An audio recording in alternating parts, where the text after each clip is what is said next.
Hey everyone, it's Matt here with the IGN Nintendo team, and I've got the video review for Okami.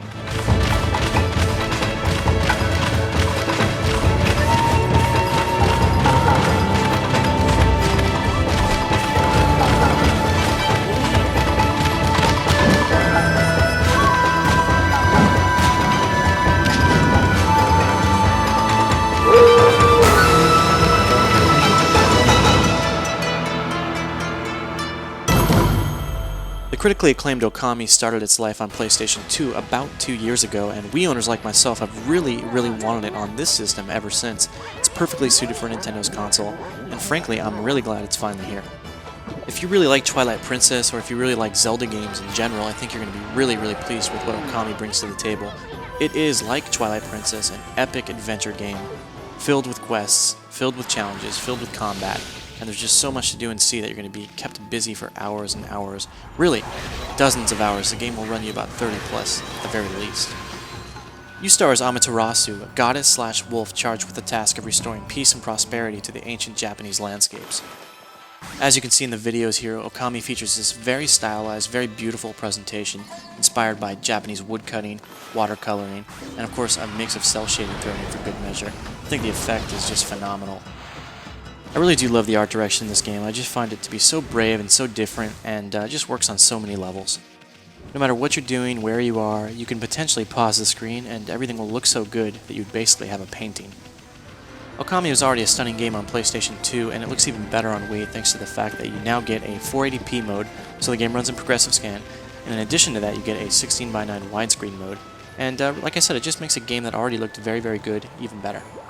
Not everything has seen improvement though. You had this paper filter in the PS2 version, which really brought the look together of the game. That is less pronounced in the Wii version, and I think that's disappointing. The bigger disappointment though is that developer Ready at Dawn hasn't really mucked around with the frame rate, and so you had that sluggish fluidity in the PS2 version. The same is true with the Wii version.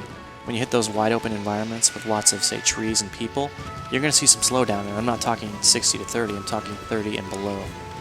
Most of the time, though, the game does run pretty smoothly, and even when it does hiccup here and there, I think you're going to be okay with it, just because there's so much going on, there's so much to do in this overworld. I think most people would agree with me that Okami feels very much like Zelda. I keep making that point, but it's true, and in fact, the director of Okami has even stated publicly that he's been very much influenced by Nintendo's franchise over the years. To that end, you have this massive overworld, which is so huge it stretches as far as the eye can see in every direction. You have this main character who starts out with some abilities, but has to build them as she goes and gets stronger and stronger, at which point she can access new areas, gain more items, and advance the storyline. It's very much like Zelda. But Okami actually succeeds on some levels where Twilight Princess doesn't. Specifically, I find the story to be far more compelling, the character is much more interesting, and also Okami is a game with a sense of humor, and I think you're going to laugh a lot as you play through it.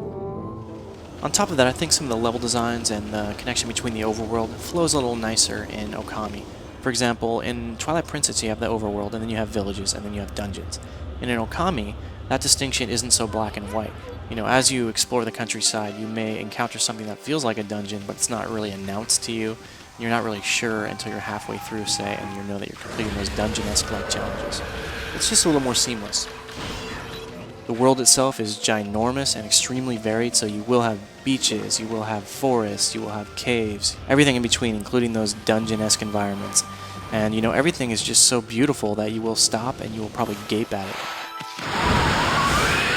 Of course, combat plays a big part in Okami, just like Twilight Princess, and I think, if you didn't like the waggle in Twilight Princess, you're probably not going to like the waggle in Okami either, because it's very similar. That being said, I find that combat works pretty well with the Wii Remote. You just shake the peripheral to deal out attacks while fighting, and you can string together combos too if your timing is just right. Unfortunately though, not everything's working perfectly, and case in point, you have a dodge maneuver mapped to the nunchuck, and that only works about half the time, if that, and you can see in this video as I try it. Up, down, left, right, up, down, left, right. How many times did that work correctly? 0. I think it's important to note though that dodge maneuver is not standard. You can buy it if you want to, however it's not necessary to complete the game. Still, given the choice, I would take Okami on Wii for a few reasons, and I'll tell you why. 1, 480p, 2, 16:9 widescreen, and 3, the brush techniques. Handled with the Wii Remote, they're just so much better than using a traditional controller, and I frankly cannot go back to an analog stick. Playing Okami with the PS2 was a slow, meticulous process when you wanted to draw on screen with the brush, because you were, limited to the speed of the analog stick. With the Wii Remote, you're going to find yourself busting out moves so quickly, you're going to be able to use it in combat more effectively, and even the process of solving puzzles is going to be sped up because of this. And because the Celestial Brush plays such an important part in the game, you will use it all the time. Whether you're drawing the sun in the sky, bringing the moon down, drawing bombs, drawing slices through environments or enemies, or just using it effectively in combat, using wind, doing whatever you have to do to defeat the enemy. I think showing you some video here is just going to prove to you beyond any doubt how well it all works, so if you would, just take a moment and watch some of this footage.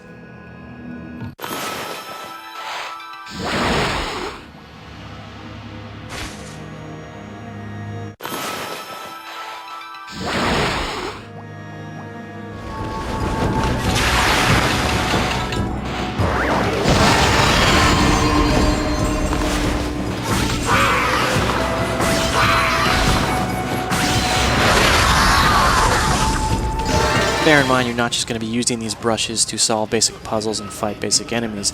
You are going to square off against huge, epic bosses too. And, just keep looking at this footage for a few examples.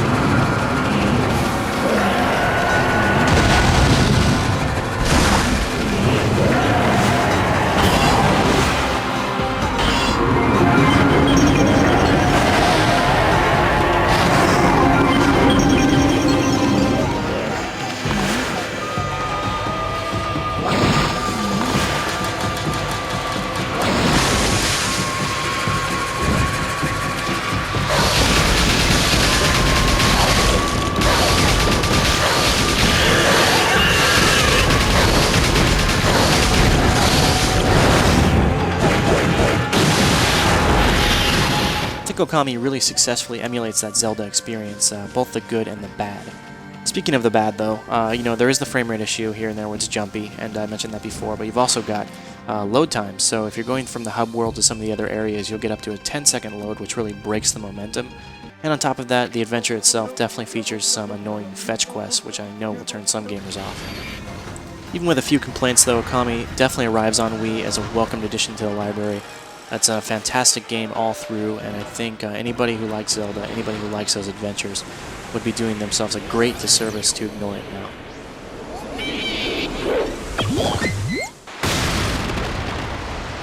Okami's a lot of fun, and I highly recommend the game. For our full written review, check out IGN.com.